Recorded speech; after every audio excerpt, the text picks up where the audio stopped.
Halo semua, kembali lagi di Cafe FA Institute. Nah, untuk konten kali ini kita akan membahas salah satu artikel dari Annual Review yang judulnya Sentiment Analysis, an Overview from Linguistics. Ini karya Maite Tabuada dari Department of Linguistics di Simon Fraser University. Nah, artikel ini terbit di tahun 2015 dan mungkin tidak terlalu baru, tapi isunya sampai saat ini itu masih relevan. Dan seperti yang di judul, kita membahas bahwasanya pemahaman ini nanti bisa berguna juga untuk kita memahami tentang algoritma YouTube, algoritma Google maupun algoritma platform media digital lainnya.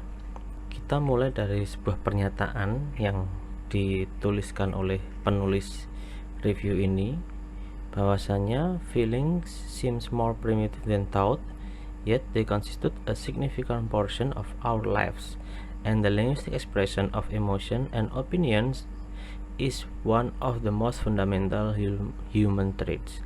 Jadi, anggapan bahwa perasaan itu lebih primitif daripada pemikiran. Jadi,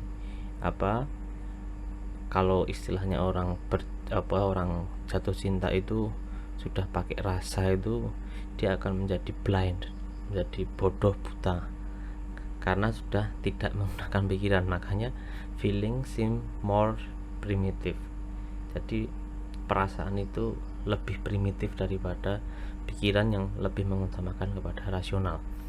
Nah, dalam perasaan itu mengandung porsi yang sangat signifikan dari kehidupan kita. Dan linguistic expression atau ekspresi kebahasaan dari emosi dan opini itu merupakan hal yang paling fundamental dalam perlakuan manusia, dalam arti dalam tingkah laku manusia. Nah, ini menjadi sebuah landasan berpikir dari review terkait dengan sentiment analysis. Kalau pernyataannya Martin and White tahun 2005, bahwasanya expression of emotional state or affects comprises two further categories. The first one is the expression of judgment toward other people, and the second is the expression of appreciation or aesthetic opinion. Together, affect, judgment, and appreciation capture how we convey our feelings and opinion, the object of study of sentiment analysis. Jadi, ekspresi dari keadaan emosi atau efek-efek yang yang muncul di dalamnya itu memiliki atau dibagi ke dalam dua kategori. Yang pertama itu kategori expression of judgment, jadi penilaian terhadap orang lain. Kemudian yang kedua itu expression of appreciation or aesthetic opinion, jadi ekspresi pengapresiasian atau ekspresi yang mengapresiasi. Nah, keduanya itu mereka menyampaikan perasaan dan opini, dan itu semua menjadi bagian dari studi analisis sentimen. Jadi studi analisis sentimen itu lebih melihat bagaimana ekspresi dari keadaan emosional manusia, baik itu bentuknya judgment, penilaian atau pengapresiasian. Nah, itu merupakan pernyataan perasaan dari orang-orang tersebut, orang-orang yang memiliki ekspresi tersebut. Dan disitulah objek studi dari analisis sentimen. Ketika kita melihat kita mengartikan sentimen sendiri secara literal, itu bukan sentimen sensi ya, tapi sentimen itu adalah perasaan. Jadi sentimen analisis itu analisis perasaan. Nah, kenapa ini berkaitan dengan algoritma? Nah, nanti kita akan pahami lebih lanjut tentang sentimen analisis ini. Nah, di bagian ini ada beberapa pandangan, ada beberapa pernyataan dari para ahli di penelitian penelitian mereka sebelumnya, dan dalam pernyataan tersebut itu berfokus kepada perasaan atau ekspresi subjektif, baik itu yang bersifatnya positif maupun negatif. Dan tujuan utama dari analisis sentimen ini untuk melihat apakah sebuah teks atau bagian dari teks itu adalah sebuah subjektivitas atau bukan. Jika subjektif, apakah itu mengekspresikan hal-hal yang positif atau hal-hal yang sifatnya negatif. Jadi dalam sentimen analisis ini melihat bagaimana proses komunikasi yang tercermin dalam sebuah teks, kalau misalkan itu bentuknya tertulis, atau verbal jika itu bentuknya lisan, yang dikaitkan dengan apakah pernyataan dari sebuah komunikasi itu merupakan ekspresi perasaan.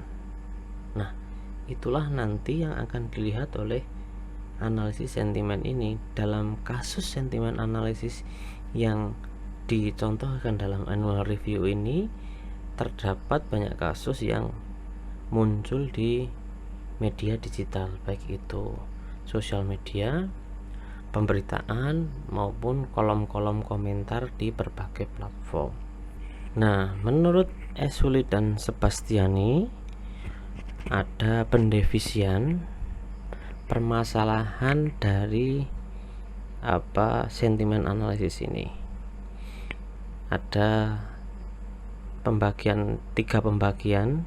tiga aspek. Yang pertama itu ditujukan kepada subjektivitas teks. Jadi apakah teks itu faktual, alami, ataukah teks itu mengekspresikan opini dan menekankan kepada subjeknya. Kemudian aspek yang kedua itu tujuannya untuk melihat apakah teks itu mengalami polarisasi. Dan yang ketiga itu bertujuan untuk menguatkan polarisasi dari sebuah teks.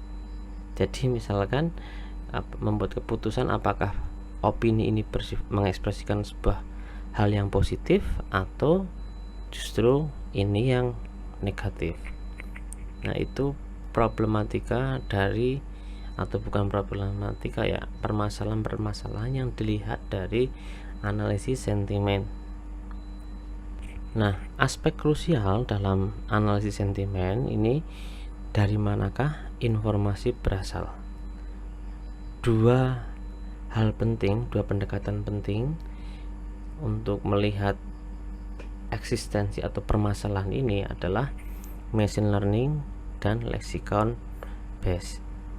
Jadi maksudnya gini, sebuah analisis sentimen analisis itu terjadi ketika kita bisa melihat dari mana asal sebuah informasi itu. Apakah itu berasal dari mesin ataukah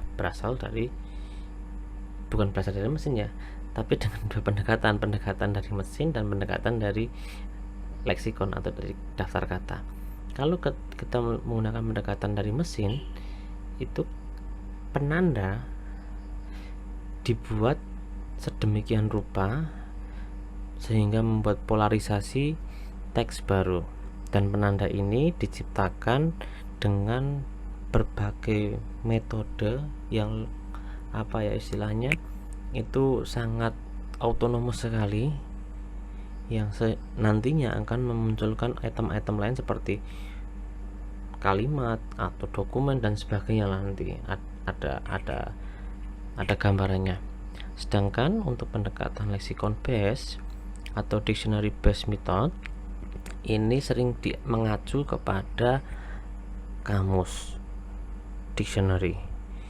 Jadi pendekatan ini itu nilai sentimennya, nilai perasaan dari sebuah teks itu berasal dari orientasi dari suatu kata dalam teks, dan penggunaannya itu berasal dari sebuah kata-kata dari kamus atau lexicon base. Nah, ini adalah salah satu gambaran dari sentimen pendekatan mesin learning dan lexicon base untuk analisis sentimen. Itu ada training data, itu ada plus dan minus, itu yang positif dan negatif. Datanya itu dikumpulkan menjadi big data, terus kemudian itu menghasilkan sebuah feature, ciri-ciri, ada hubungan saling keterkaitan, dan ciri-ciri itu nanti diproses menjadi sebuah algoritma. Kalau kita mengenal secara gampangnya algoritma ya dalam platform digital itu, dan dari algoritma itu muncullah nanti sebuah penanda-penanda, dan dari penanda itu muncullah menjadi sebuah data, dan itu nanti akan bertambah lagi, berulang lagi. Sedangkan kalau dari lexicon base itu fase pengembangannya itu dari kata dan aturan. Jadi kata-kata yang ada di kamus plus aturan-aturan ketatabahasaan. Dari situ muncul sebuah data baru, dan data baru itu diekstrak untuk diimplementasikan, dan hasilnya menjadi sebuah sentimen atau emosi dalam yang diekspresikan dalam, kalau dalam kasus ini sih di platform digital, seperti komentar, seperti judul berita, seperti ya postingan-postingan di media sosial, nah, seperti itu ya. Jadi secara sederhana, kalau machine learning itu crawling datanya itu otomatis, training data itu plus minus dihubungkan, jadikan satu, kemudian menjadi sebuah pola-pola atau pattern, yang nantinya pattern itu membentuk algoritma sebagai penanda. Misalkan kalian mencari Raffi Ahmad gitu, mesti di Google ya, kalian ketik Raffi Ahmad, pasti nanti ada kelanjutannya. Google akan merekomendasikan kata-kata yang relate sesuai dengan ciri-ciri dari hasil proses training data yang sifatnya positif maupun negatif. Itu. Sedangkan kalau lexicon base itu biasanya berdasarkan dari struktur teksnya, dari aturan-aturan yang baku dalam ketatabahasaan. Jadi itu dua pendekatan yang berbeda, tapi sebenarnya goalnya itu sama. Hanya saja kalau dalam dunia digital sekarang paling gampang ya memang pendekatan machine learning. Tapi ketika orang-orang social humaniora ingin mengkaji tentang analisis sentimen dengan menggunakan machine learning, itu cukup kompleks, karena mempelajari algoritma itu tidak sesederhana melihat kamus, untuk melihat kata-kata dalam kamus dan melihat aturan-aturan ketatabahasaan. Nah, itu yang menjadikan perbedaan pendekatan machine learning dan lexicon base untuk tujuan analisis sentimen. Nah, kesimpulannya, sentimen analisis ini menjadi alat utama untuk menganalisis media sosial yang saat ini sedang hype, dan analisis itu digunakan oleh banyak perusahaan-perusahaan besar, entah itu untuk campaign, promosi dan sebagainya. Bahkan juga digunakan sebagai analisis politik, misalkan elektabilitas gitu. Itu bisa terlihat dari analisis sentimen.